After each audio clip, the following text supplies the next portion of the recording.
What bugs me? Exterminators. How dare you insect? How dare you interrupt? This is the bathroom. Now watch out, we got some bad roaches here. Hey, you're on our turf, man. And man, I cut you up so bad. You're gonna wish I don't cut you up so bad. Those are bad roaches. Now this one is more for my PCO friends. The bug men, the bug killers, the certified pest assassins. There are many titles that companies slap at the end of their names. Exterminators, pest control, pest management, etc. The consumer probably doesn't care or even notice the difference. People don't pay much attention to details these days, and I want to change that. I want to change the perception of the bug man in the eyes of the public. Still to this day, too many people believe and view us as the Bubba with a spray can. They have a mental picture of Delbert McClintock from Arachnophobia or Dale Gribble from King of the Hill. Both were wild caricatures of reality, breaking safety protocols and label laws with entomological untruths. Hollyweird strikes again. These perceptions are a bigger problem than most of you PCOs think. If the public sees you as Bubba with a spray can, no wonder they won't take your advice, respect you, or understand the price of your service. We all complain about the lowballing war where companies constantly lower their prices to get the job, regardless of whether it's profitable or not, lower than we know for a fact they can even break even with. Why? Because they don't even value their own services. If one location is priced bad and you're going to lose money, then 100 of them will not magically work out. The math doesn't work, people. I worked for a company who did 100 plus locations for $15 each. There is no way in hell we made any money. We lost money on them, and they were terrible accounts to service. I guess that's another video. The point is, it was a devaluing of our abilities. So, I'm going to get into a little bit of semantics here, but our words and how we portray things is extremely important. A doctor charges an arm and a leg just for a conversation, and we complain about that all the time. Not to mention the fiasco that is insurance. But consider this. They went through often a decade plus of expensive schooling to gain the knowledge and a lot of work.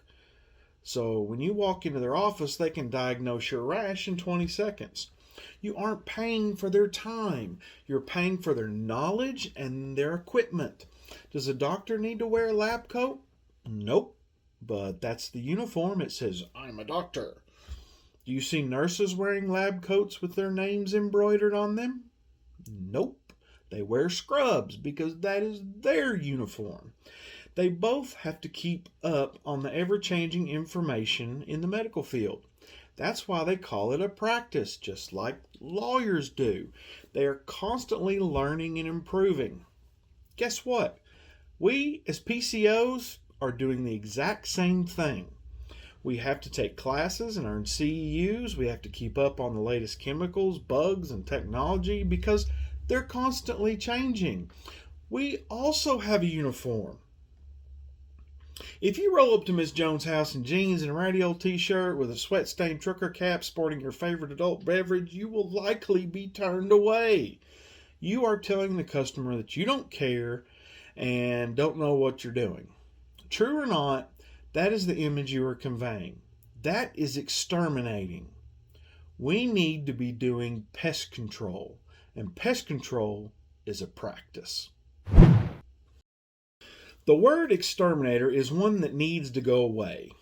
We are pest control operators, or pest management professionals, PCOs and PMPs. Now, this isn't the same as calling your garbage man a refuse removal specialist. No disrespect to garbage men, you do have a very important job, but it's not the same. In my opinion, a company with exterminating in the name is old school, and I see a decline in its use. Even Google and search engine language leans to pest control. Click a pull down menu on a website to choose what field you're in, and you'll find pest control instead of exterminator almost every time. We are not exterminators. It's factually inaccurate.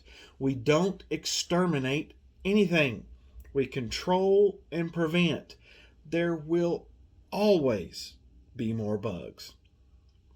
Back in the day, the Bubba with the spray can was the norm. They didn't have the entomological knowledge that we have now. They found the nastiest, stinkiest stuff and sprayed it everywhere with careless abandon. The educational requirements weren't there. It was in this time that exterminators got the reputation, along with the snake oil salesmen, for being shysters.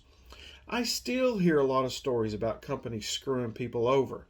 Now, I realize, though some of this is true, some also can be attributed to customer error, misconception, ignorance. The problem is still the same no matter what. It's perception.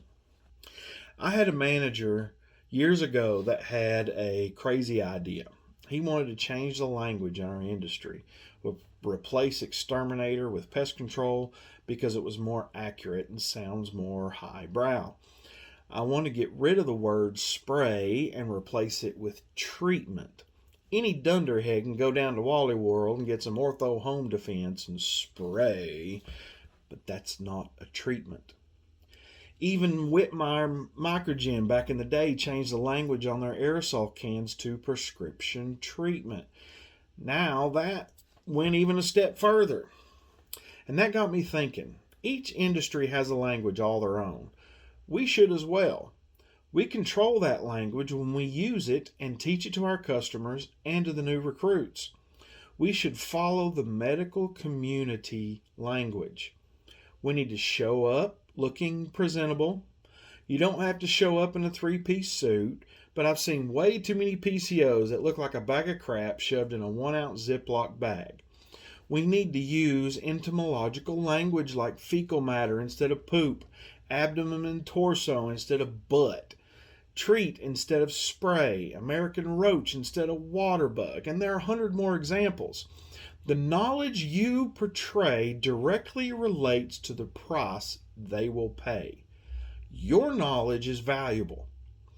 Jeff Foxworthy did a bit about how you don't want to have your doctor have a southern accent. Well, I'll tell you what we're going to do. We're going to open your head up right there, reach around in there with a stick, see if we can't fix you up real nice. Do you get it now? I've spent 20 plus years studying pests and practicing my craft. I'm not going to spend an hour crawling through your bed bugs for $50. Ain't going to happen. Okay? Now I know those of you bug geeks are screaming at your screen saying, who cares? You're right. Your customers don't care. But it's our fault. It's our responsibility to exterminate the Bubba with a spray can image. When the public truly understands what it takes to be a good PCO, then they will start to respect it and value it more. They will pay what it's worth for quality service and kick Bubba to the curb, even though he said he would do it for $15. I do see a trend of people wanting quality, and that's a good thing. Now, every industry has its quality and budget options, and that's okay. But we must distinguish ourselves as the quality option. If not, Bubba will do those 100 stops for $15 until that financial ignorance puts him out of business, and the customer expects crap service for pennies on the dollar. Sounds like McDonald's. I have no problem kicking the dust off my feet when a customer expects a laughably low price. It is your fault that they have been conditioned and likely will be difficult to turn around.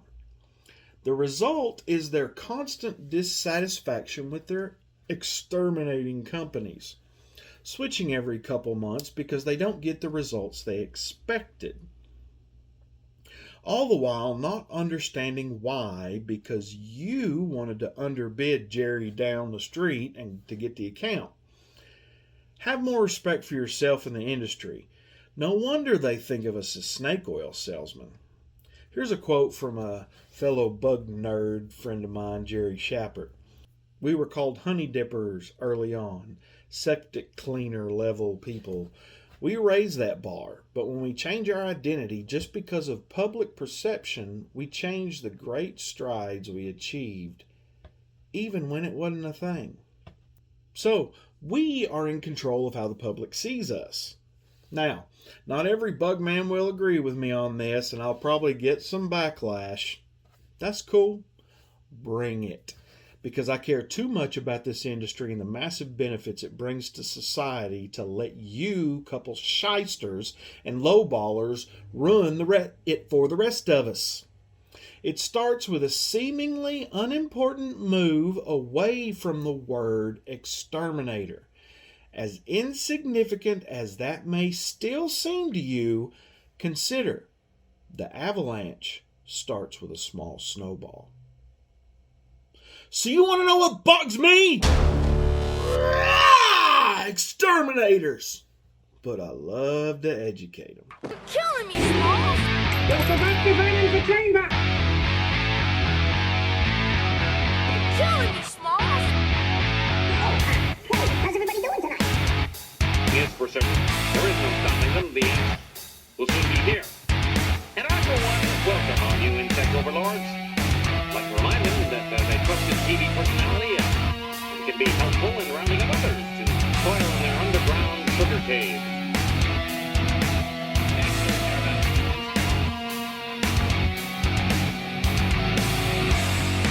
So, I stand upon my desk to remind myself that we must constantly look at things in a different way.